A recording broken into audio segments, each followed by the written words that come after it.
नमस्कार साथियों, आज की इस क्लास में हम पढ़ने वाले हैं हरिहर का जो एक अध्याय है क्लास 10th का हिंदी का जो जो गद्य पाठ है उसके बारे में हम पढ़ने वाले। आपको सरल एवं आसान भाषा में समझाऊंगा और कम से कम टाइम में। आपको बुक उठाकर भी नहीं देखना है, इतनी अच्छी से समझाऊंगा और कम से कम टाइम में समझाऊंगा, ठीक है। और अगर आपने इतना पढ़ लिया तो बुक पढ़ने की आपको ज़रूरत नहीं पड़ेगी, इतना मैं आपको विश्वास दिलाता हूँ। चलिए क्लास को स्टार्ट करते हैं। शुरुआत। हरिहर काका की हालत। कहानी का लेखक बताता है कि वह हरिहर काका से मिलने जाता है, लेकिन हरिहर काका चुप रहते हैं। वे बहुत दुखी और परेशान हैं और उनकी आंखों से लगता है कि वे किसी बड़ी समस्या में फंसे हुए हैं। हरिहर काका कौन है? सबसे पहले तो हम ये जानते हैं। हरिहर काका के कोई बच्चे नहीं हैं। उनकी दो पत्नियां थी, वो भी मर चुकी है। वे अपने तीन भाइयों के साथ रहते हैं। हरिहर काका के हिस्से में 15 बीघा जमीन आती है। शुरू में भाई और भाभियां उनकी बहुत अच्छी देखभाल करते थे, लेकिन धीरे धीरे उन्हें बचा कुचा खाना दिया जाने लगता है। उनकी बीमारी में कोई ध्यान नहीं दिया जाने लगा, उनको दवा या फिर उनका इलाज नहीं करवाते थे। बीमार होने पर वे अकेले और दुखी रहने लगते हैं। हरिहर काका फिर अकेले और दुखी रहने लगते हैं, ठीक है। फिर एक दिन एक घटना होती है। एक दिन घर में अच्छा खाना बना, क्योंकि उस दिन घर में मेहमान आया था। लेकिन हरिहर काका को सिर्फ रूखा सूखा खाना दिया गया। हरिहर काका गुस्से में थाली फेंक देते हैं। कहती है कि मेरे हिस्से की जमीन है, मैं नौकर रखकर खा सकता हूँ। यहीं से फिर कहानी बदल यहाँ से फिर कहानी बदलती है, ठीक है। फिर महंत का प्रवेश। महंत कौन था? जो मंदिर में एक गांव में एक मंदिर था, ठीक है, छोटा मोटा। उसमें जो महंत है वो पुजारी था, महंत नाम का व्यक्ति, ठीक है। उसको यह बात पता चलती है, ठीक है। यह बात ठाकुर बाड़ी के महंत को पता चलती है। महंत हरिहर काका को मंदिर ले जाते हैं और उसे समझाते हैं कि दुनिया में कोई किसी का नहीं है, जमीन ठाकुर जी के नाम कर दो। यानी वो कृष्ण जी का मंदिर था और वो जो महंत है वो वहाँ का पुजारी था, और वो बोलता है कि ये मंदिर, ये जो जमीन है अपनी, ये मंदिर के नाम कर दो, ठीक है, कि तुम्हें स्वर्ग मिलेगा, लोग तुम्हें याद करेंगे। महंत उन्हें अच्छा खाना और आराम भी देते हैं, अच्छा खाना और सोने के लिए अच्छे बिस्तर और आराम देते हैं। हरिहर काका फिर सोच में पड़ जाते हैं, ठीक है। फिर हरिहर काका के जो भाई है उनको डर लगता है, जब उनके भाइयों को पता चला कि हरिहर काका जमीन मंदिर को दे सकते हैं या फिर देने वाले हैं। क्योंकि महंत, आपको पता है कि अगर वो मंदिर मतलब वो अगर मंदिर के नाम जमीन करेंगे तो डायरेक्ट भगवान के नाम पर तो करने से रहे, तो वो पुजारी के नाम करेंगे। इसलिए उनको भाइयों को डर था कि कहीं उस पुजारी के नाम ना कर दे जमीन। फिर वे तुरंत बदल जाते हैं। हरिहर काका की खूब सेवा करते हैं, उन्हें अच्छा खाना देते हैं, सम्मान करने लगते हैं। अब हरिहर काका समझ जाते हैं कि दोनों पक्ष स्वार्थ के कारण अच्छे बन रहे हैं। यानी जो महंत है वो भी स्वार्थ के कारण बन रहा है, क्योंकि वो जो मंदिर वो मतलब है भगवान के नाम पर ले रहा है, वो हरिहर काका फिर भगवान के नाम थोड़ी कराएंगे, महंत के ही नाम करवाएंगे, क्योंकि वो पुजारी है और वो जमीन का फायदा तो फिर वो पुजारी उठाएगा। इसलिए हरिहर काका समझ जाते हैं कि हाँ, दोनों है ना अपने फायदे के लिए कर रहे हैं, ठीक है।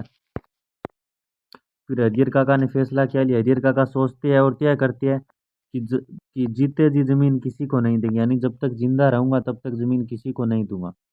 मरने के बाद जमीन भाइयों को अपने आप मिल जाएगी। वे न महंत को हाँ कहते हैं, न भाइयों को जमीन देते हैं, ठीक है।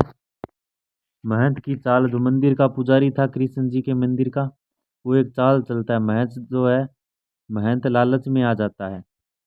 वे सोचते हैं हरिहर काका से जबरदस्ती जमीन लिखवा लेंगे, यानी उनका अपहरण करके और जमीन जो सिग्नेचर वगैरह दस्तावेज पर जो करवा कर और उनकी जमीन अपने नाम करवा लेंगे, ठीक है। एक रात महंत अपने लोगों के साथ हथियार लेकर आता है और हरिहर काका पर, जो हरिहर काका का अपहरण कर लेते हैं, यानी उनकी किडनैपिंग कर लेता है, ठीक है। हरिहर काका की हालत। हरिहर काका को मंदिर में रखा जाता है। उन पर जो दबाव डाला जाता है कि ये जमीन हमारे नाम करवा दो, मंदिर के नाम, आप स्वर्ग में जाओ। इसी स्थिति में हरिहर काका दुखी परेशान चुप हो जाते हैं। यहीं से कहानी की शुरुआत में दिखाया गया दुख समझ में आता है, ठीक है। कहानी का मुख्य उद्देश्य क्या है कि लोग स्वार्थ के लिए रिश्ते निभाते हैं, वो अपना फायदा देखते हैं। लोगों ने धर्म जाति भगवान को भी नहीं छोड़ा, उनके नाम पर भी लालच होता है। बुजुर्गों की संपत्ति पर लोग नजर रखते हैं, जीते जी संपत्ति किसी को नहीं देनी चाहिए। इसका यही मतलब है कि जीते जी अपनी संपत्ति किसी को नहीं देनी चाहिए, और जब तक मतलब और किसी के लालच में नहीं पड़ना चाहिए अपना। ठीक है, लोग स्वार्थी होते हैं। कहानी का मुख्य उद्देश्य यही है।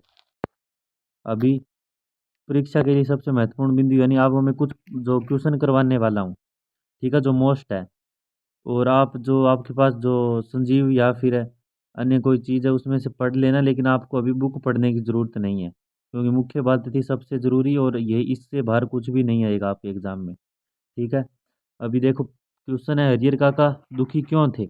हरियर काका के भाई और भाभियां उनकी ठीक से देखभाल नहीं करते थे। उन्हें बचा कुचा खाना दिया जाता था और बीमारी में भी कोई ध्यान नहीं देता था, इसलिए हरियर काका दुखी थे। महंत जी हरिद्वार को क्या समझाते हैं?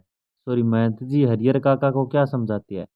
महंत जी यानी मंदिर का पुजारी हरियर काका को क्या समझाता है? अभी आपको बताया था कि महंत जी हरियर काका को समझाते हैं कि दुनिया में कोई किसी का नहीं होता। वे उनसे कहते हैं कि अपनी जमीन ठाकुर जी के नाम लिख दे, इससे उन्हें पुण्य मिलेगा, उन्हें स्वर्ग मिलेगा और लोग उन्हें याद करेंगे। भाइयों का व्यवहार अचानक क्यों बदला?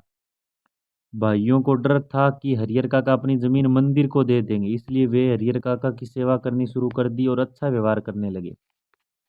ठीक। हरियर काका ने क्या फैसला लिया? हरियर काका ने फैसला लिया कि वे जीते जी अपनी जमीन किसी को नहीं देंगे। उनके मरने के बाद जमीन अपने आप उनके भाइयों को मिल जाएगी, संवैधानिक तौर पर, इसलिए क्योंकि जो उनके परिवार है उनको ही मिलेगी।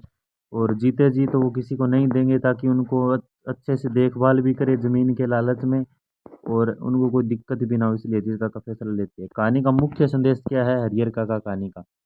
इस कहानी का मुख्य संदेश है कि लोग स्वार्थ के लिए रिश्तों और धर्म का इस्तेमाल करते हैं, इसलिए जीते जी अपनी संपत्ति किसी को नहीं देनी चाहिए, नहीं किसी पर विश्वास करना चाहिए। तो आज का ये अध्याय इतना ही था। धन्यवाद।